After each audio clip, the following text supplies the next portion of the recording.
معنا في هذه الحلقة البروفيسور بالمر. عندما التقينا معه وعرضنا له أوجه الإعجاز العلمي في القرآن والسنة كان يندهش، فقال هذا كتاب عجيب يصف لنا الماضي ويصف لنا الحاضر ويصف لنا المستقبل، ولكنه كغيره من العلماء يقفون مترددين في أول الأمر، ثم بعد ذلك يعلنون ما يعتقدون.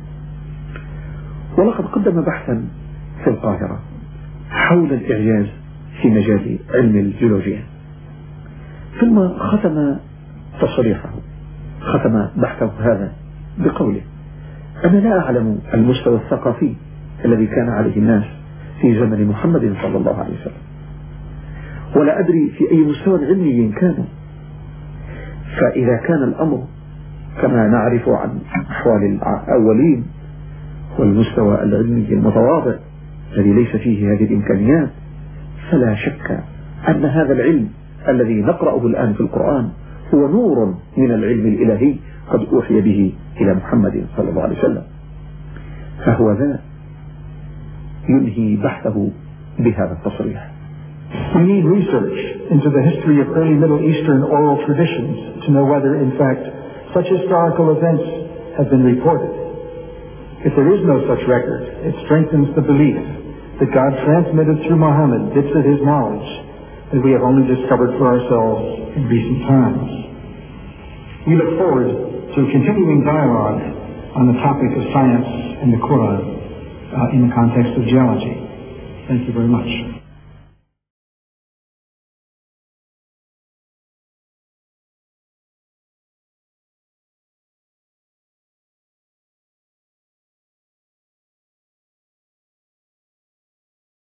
Yeah, so if we start, I'll ask you to say your name so that people will know who it is I'm talking to. So could you tell me your name, please? My name is Pete Palmer. And is your alias Allison, open bracket, Pete, close bracket, Palmer? I was given, the given name was Allison. Yeah. But my parents called me Pete from the start. Right, okay. I wondered why you chose Pete. I thought, is that a name that you chose later, but no. They chose it because on their honeymoon they met a fisherman, an Italian fisherman named Peter Pipicelli, who they really thought was pretty neat. And after they gave me this family name, the Allison is my father's name and his father's name was involved. They said that's not a name to call a little kid. And no, they didn't like anybody being called Al. And my middle name was already occupied by my mother's brother and by one of my cousins who were in town. So there were too many Ralphies around. So they just said they were going to call me Pete. Okay. So, right then. Now, you were featured in a video called This Is the Truth, which was a recording of various scientists at various different events. Now, what I'd like to ask you first was, what was your first point of contact in this whole affair? Well, the very first point of contact was the telephone call I received in January of 1985 from Mustafa Ahmed, who was the North American representative of this group headed by Zindani. And he asked me if I would be willing to answer questions about statements in the Quran that had some scientific implications. And I said, yeah, I'd like to do that. And they said, could we come out to Boulder? He was in Chicago. Could he come out to Boulder and could we do a meet? And so I said yes. And he arrived a few days later, I don't know how long, much later, with a colleague and with intentions of having me answer all this, about 30 questions. And I said, wait a minute, I can't give you honest answers to most of these because these aren't my field. But then we talked and I agreed to try to line up some folks who might help him where I could. And that was where we left that first contact, as I recall. Yeah, what was one of the people you recommended was Bill Hay, is that right? Yeah, I recommended, yeah. I had to go, I mean, I didn't tell Mustafa that until I had checked around. I had people I knew I thought might possibly be open to having a conversation like this. I mean, most of my colleagues wouldn't touch any conversation regarding theology with a 10-foot pole. Yeah. So I knew Peter and I knew Bill, and so I checked with them and said, would they be interested? That sounded kind of fascinating. Yeah. During this phone call, they were explaining the purpose. Yeah. Now you mentioned briefly what they said the purpose was. Can you elaborate on that at all? What they were saying was the purpose of this? Well, yeah, I don't exactly remember at which one of several early contacts. Probably, when he came out to my office, I wanted to know what the purpose, more about this thing. Mm-hmm. The purpose, as I understood it, was a periodic evaluation of statements in the Quran to see how we understand those statements today, in that the Quran had to be the Word of God, and therefore they wanted to know exactly what God had in mind, kind of. And that was what I understood we were doing, was to try to clarify how you understood these vague statements that were in the Quran in terms of modern knowledge. Right, so by periodic then, does that suggest that he was implying that this is something that they do every now and again? They look at the Quran, look at the words, look at what science says, and say, this is what the Quran must mean in that case? Yeah, exactly. Right. So it was kind of, effectively a retrofitting exercise.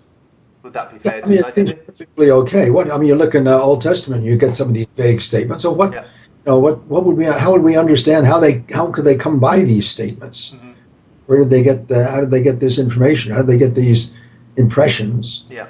And so we told, I said, well, yeah, I'm sure the springs come out of the ground and the rain, the water cycle. We know a lot more about it now than they did, but they had vague perceptions of these things. Yeah.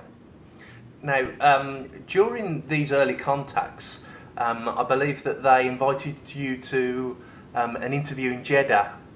Yeah. And they said that the purpose of this event in Jeddah was the same thing, I presume. Well, I don't recall what they gave me, what they specifically said about was the purpose, unless I wrote it in that document that I wrote after I got back. But I think they were basically vetting me. Yeah. See if I could be a part of this dog and pony show that we ultimately created. Yeah. That went around. I think that actually probably succeeded the Cairo meeting. The first meeting was in Cairo a short time after I was in Jeddah. I don't know, a few months, I guess. I don't know when it was. It was fairly soon after I was in Jeddah. Mm-hmm. I was invited to come back to Cairo, bring my wife, and be a part of this conference. And I think that by then I had the written text of what I was trying to say. And I've got what I have now, my penultimate version. I have a whole bunch of versions without dates on them, so I'm not quite sure when they all came. But the penultimate version, which is shortly before our last contact, is not that much different from what we started with, just a few minor tweaks. Yeah. Always, I would approve the text as I read it. Mm-hmm. Just as I would read it, I would clear it with Mustafa and say that he understood, he knew what I was saying, it was okay with them. Mm-hmm. Yeah.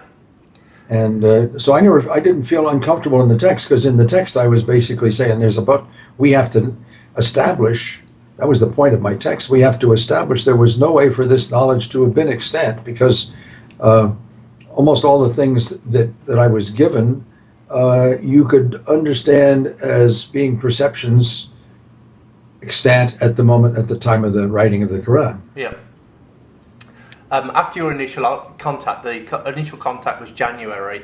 The Jeddah event, according to the document you sent me, was in August of the same year.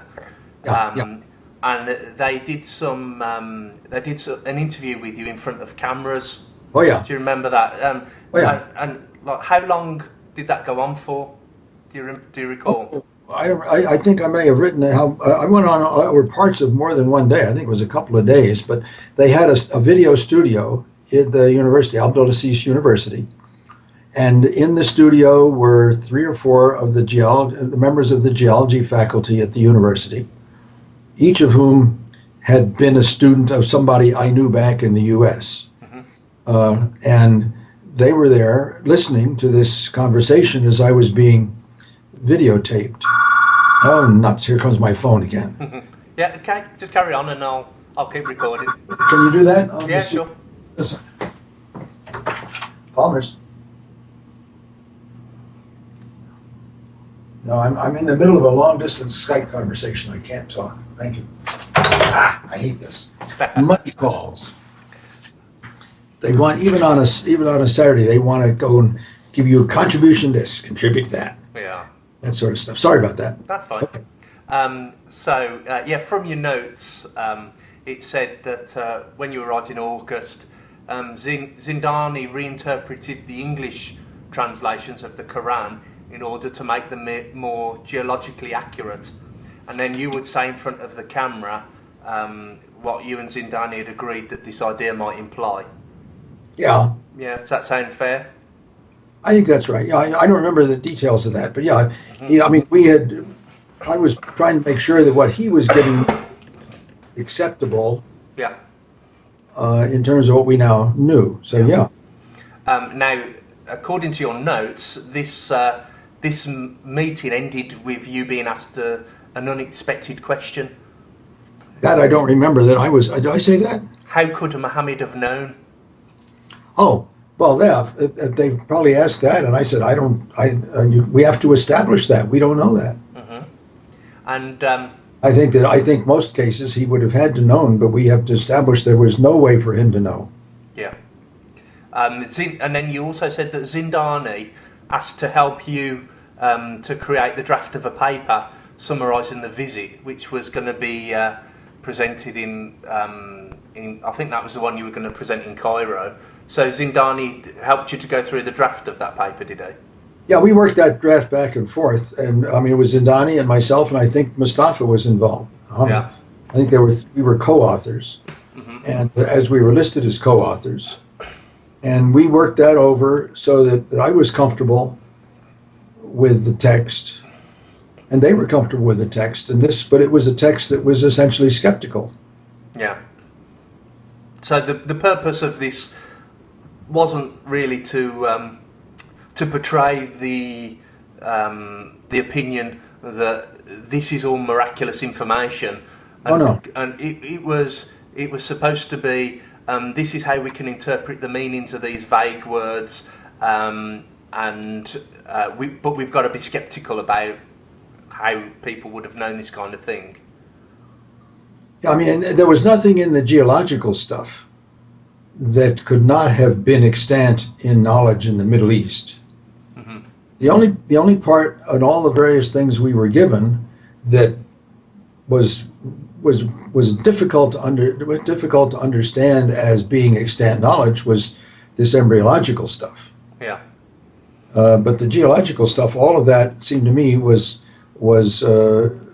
you could kind of fudge it to say that was those experiences were the kind of experiences people would have in the Middle East. Yeah. They could be known. There was nothing that precluded that. And of course, the embryology part wasn't your field of expertise. But it created an interesting question, because how could you know about microscopic things long before the invention of the microscope? So that was just one of those things. I said, well, there's got to be an answer, but I don't know what it is. Yeah. Okay. Was this a low-key event? I don't know. It was the one in Jeddah was low-key. The one in Cairo was they had a big audience. It was mostly medical people. Yeah. And of course, the big stuff that they were excited about was the embryological stuff. I don't think my stuff made much difference or much impact. But during the time we were there, and I wish I'd written my notes down clearly, I met with, I don't know whether it was the Islamic Brotherhood, some major group. I met with the Secretary General of this group, and I had conversations with him, and I just don't find in my notes his name or anything, but we went to his home and sat around with a dozen people and had a conversation that was kind of interesting, but I didn't write down many of the details of that for some reason. But it was not. It wasn't directly related to the conference. But it was while we were in Cairo. I had this opportunity to have this meeting and conversation, and I don't know whether it was the Arab League or exactly what. I don't remember what it was called, and I can't find a note that tells me. Yeah, this is the Cairo meeting, isn't it? That happened then late September to early October. I think that was so. Cairo. Yeah. At the end of the event, you all had a nice time at King Farouk's Weekend Palace, I believe. I don't remember the palace. I remember that there was some kind of a good dinner banquet. I don't remember where it was. The only palace I remember was in Islamabad when we were in Zia al-Haq's palace and had a lecture. He gave a lecture to the whole group. Yeah. And we stayed for dinner, and this was a spectacular, really neat event, to do that. But that was in Islamabad. That was the next conference. Actually, I remember when I was talking to Bill. I think it was you. He said that he was with when you noticed that there were no women present at the meal or something. Is that? Yeah, and well, what was interesting, there was one woman that we talked to who was the sort of, I don't know what, is vice president for education in Pakistan or something, well up high in the government. But it was a woman, and she and Pat my wife got talking, and we found out that she was very uncomfortable about coming to this meeting because it was all the men. She felt uncomfortable about it. And we found that was kind of interesting, that she didn't, even though she was very high up in the government, she felt uncomfortable being in the conference. I think the women were there because at the Zia al-Haq dinner, there were the wives of myself and Peter Hildebrand and this lady. They had a separate table in the dining area in Zia al-Haq's palace. Yeah. But she said, the woman said she was pretty uncomfortable being included in a sense because it was somehow not Muslim, right? Now, there was a... The wife just... That's fine. Can you hold just a second? What's up? Okay. Do you need to end early and do this another time, or? What's that? Do you need to end this early and do it another time?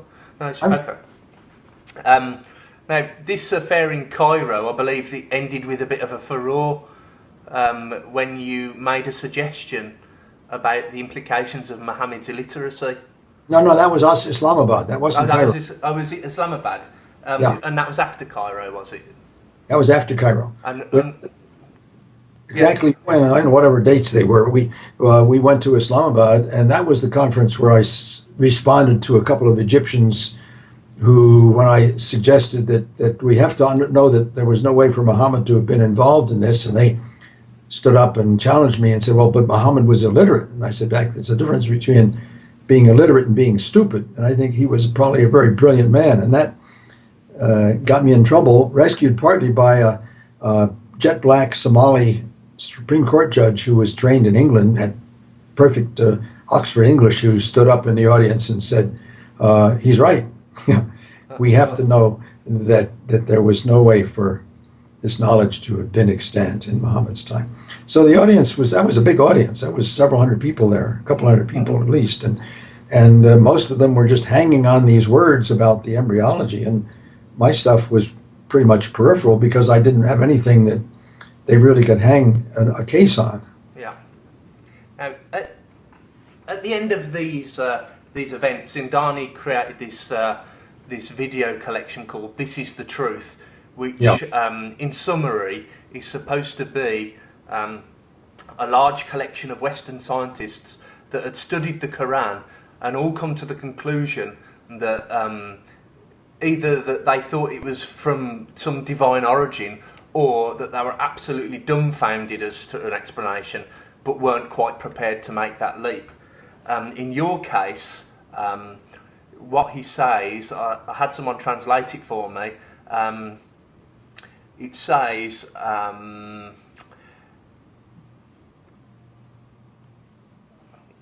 I don't know the cultural level which the people at the time of Muhammad, peace I be got that quote here, yeah. Yeah, that I don't, that quote, yeah, I got that here. I know, also, just is before, that just me, a quote from me? yeah, just before you reply to that, can I just read it out for the sake of the recording, so that, Sure. yeah, so that people know what you're responding to. It says that you don't know what level the people were on at the time, but if the position is, and we don't know, basically that these people couldn't have known these things. It goes on to say, there is no doubt that this knowledge which we read now in the Quran is light from the divine knowledge that has been revealed to Muhammad. That's not me. Not me. I never would have said that. So at no point did you suggest that there would be no doubt that this information in the Quran is from a divine origin? Oh no, because I was a total. I mean, I totally didn't believe that was. There were rational explanations for everything. Yeah. Just understand how we explained a couple of them, but that didn't mean that was therefore divine knowledge. I think we had to be sure there was not an explanation, and the one mystery was the embryonic stuff, and I found an explanation that satisfied me anyhow. But that was long after we'd finished. Yeah, yeah. I thought this part of the video was a bit suspicious, because if you had said that there's no doubt that this is information from a divine origin, that they would have said, look what he said next, and then put the video footage on of you saying those words. But effectively, the most juicy part of what you were alleged to have said wasn't shown, and Zindani simply presented, oh, by the way, after that, he went on to tell me that he thought all of this was probably from God. So I always thought that bit was a little bit suspicious, just to say the least. I never, to my knowledge, believed that this had a divine origin. It had a rational human origin. Another thing that I actually remember reading from that script is that you were apparently astonished by the accuracy of the information in the Quran, and you said, "What is this wonderful book?" Doesn't sound like me at all. I believe that the information that he asked you to look at was something about the lowest point. Yeah, I mean that was in the first interview in Jeddah. Yeah. Where they had this, because I had brought my globe with me. Mm-hmm. You know, I'm familiar with this globe. It's a really neat globe. It was put out by the National Geographic probably 40 years or more ago. But they had this statement, and they were right there printed on the globe was lowest point on Earth. And so I said, that's kind of neat that that the Quran mentions that, but it doesn't prove anything particularly, because they just happen to be in the right area. Yeah. I mean, what would you describe? How would you explain that information being within the possibility of human knowledge at the time? Is that something that you would be able to see? You would be able to look around and say, this looks like it's the lowest place in the region? I mean, if the people of that time, I think, yeah, that was probably known that was the lowest point in their world. Mm-hmm. Just happened that the Quran had it right, but it wasn't, because it was a bit of divine knowledge. That was merely the Middle Eastern State of the Union. Mm-hmm. It was possible that it was known locally as the lowest place. Yeah, sure. And I seem to remember we discussed this before, and you said something about it's possible to see that it's the lowest place because it would be the only place where you can see that you're lower than sea level or something. Does that sound familiar? I don't recall saying it quite like that, because I wouldn't know. I probably didn't think about how would they measure it, except because they would have to have some way of getting some crude measurement that said this was lower than the Red Sea. Mm-hmm. And maybe that's all. They just figured that they had some sense of elevations by then. Maybe the Romans had done that. Yeah. So they had that knowledge, but I didn't. I never was I thought it was just kind of neat that they had it as the lowest point, and that's what the Globe showed it. But that didn't mean anything else. Really, this is basically the end of my prepared questions. Okay. So there's a few questions that I'll ask which are a bit silly, but I have to ask these because of the kind of responses I've had to my other interviews. Okay. So the first one, did you become a Muslim? No. Okay. Have you been paid by me or anybody else in order to participate in the interview that we are having now? No, not a bit. Have you been intimidated by anyone to retract your original statements? No. I mean, I'm thinking that my original statements, as you've got them, may not be quite accurate, but I haven't been intimidated by anybody. Are you in fact an imposter? What do you mean by that? I don't know. I suppose could you possibly be an actor with a latex mask on? No, I did all that stuff. I had to ask you that one because I have actually been asked, how do I know this isn't an actor with a latex mask on? Sure, I mean that's fair enough, but I don't know how you could prove it's not. Well, you could pull at your face or something. Yeah. No, I don't think we'll go down that route. Now, what struck me with this whole series of events was that different scientists went to different venues at different times, and they all seem to have had different experiences. In Bill Hayes' case, he was told that he was trying to help the mullahs feel more comfortable about science and to convince them that their religion said that they should really be embracing science. Alfred Kroner said that the meeting he went to had nothing to do with religion whatsoever. It was just a geology meeting, and then they sprung some cameras on them and asked them lots of leading questions. In your case, it seems to be probably the very initial point of contact, where they were saying that they're reviewing the meanings of the Quran to make sure that they've got them correct, that they're matching them up to what science says now. Because you did a kind of a pre-written talk, a prepared talk, it's obviously not been so easy to quote mine you, and you haven't actually had any people write to you and ask, do you believe that the Quran is from God? Is that right? No, never.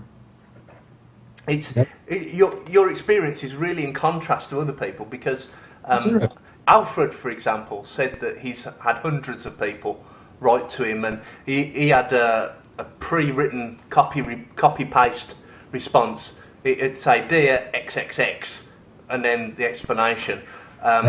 Bill said that he had quite a number of people, because Bill was obviously, quote mine, saying, I think it must be from the divine being.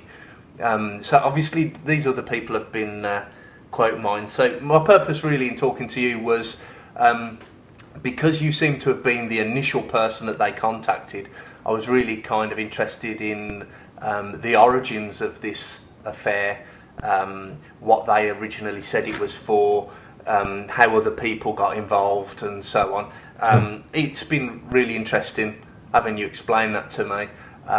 It's been really interesting hearing about your experience of when you flew out, and it seems that you've been flown out to various places on quite a number of occasions as well. Oh, it was wonderful. I mean, it was it's the way to go. First class return air flight from Denver to Islamabad. Yeah. Don't mind that a bit. It's a long flight. I think the only meeting that Bill Hay was at was the Islamabad meeting. I don't think he was at any others. I think he said he. I don't really recall. There was one I missed. It was in Moscow or somewhere in Russia that I was not able to get to. I've never heard of a Moscow one. There was one. There was one after. It was somewhere in between. I had a conflict, just couldn't go to it. But it was. I'm pretty sure it was somewhere in maybe just in the Soviet Union. May have been in the Islamic part. I don't remember where it was. It could have been in Kazakhstan or Tashkent or something like that. But I didn't go to that. So and I don't seem to have the correspondence about that in my folder. Yeah. But and Bill might have been there. Yeah, he didn't mention Moscow. I haven't heard of that. I think he definitely mentioned Islamabad and mentioned longboat trips and things. And I don't really recall. I was under the impression, I thought he went to Jeddah as well, but I'm probably mistaken. He might have gone after me, because at the time I went to Jeddah, they didn't have those contacts. I hadn't made those contacts. Yeah. Okay. Or at least maybe I'd made them, but I didn't. We didn't go at the same time if he went. In a summary, do you think that it would be fair to say that your opinion on this entire matter seems to have been misrepresented? Well, as you present it to me, yeah, it seems like in some cases I've been misrepresented. Fortunately, I have the text of what I read in all those meetings, and I didn't deviate. I didn't deviate from that text in my presentation, and in the question answers, I didn't get. I always said, we have to establish that there was no way for this knowledge to have been extant at that time. And do you in any way endorse the proposition that the Quran could only have come about through some supernatural origin? No, of course not. Right. Okay. And finally, just for to cover myself legally, do you give me permission to make the contents of this video recording public? Yeah, I kind of would like to see it. Yeah. But you're going to make it public before you do it. Well, what I'll do is it's going to be uploaded in its entirety unedited. So it's going to include people phoning you up to ask you about financial matters and things. It'll all be there because I literally want it to remain 100% uncut.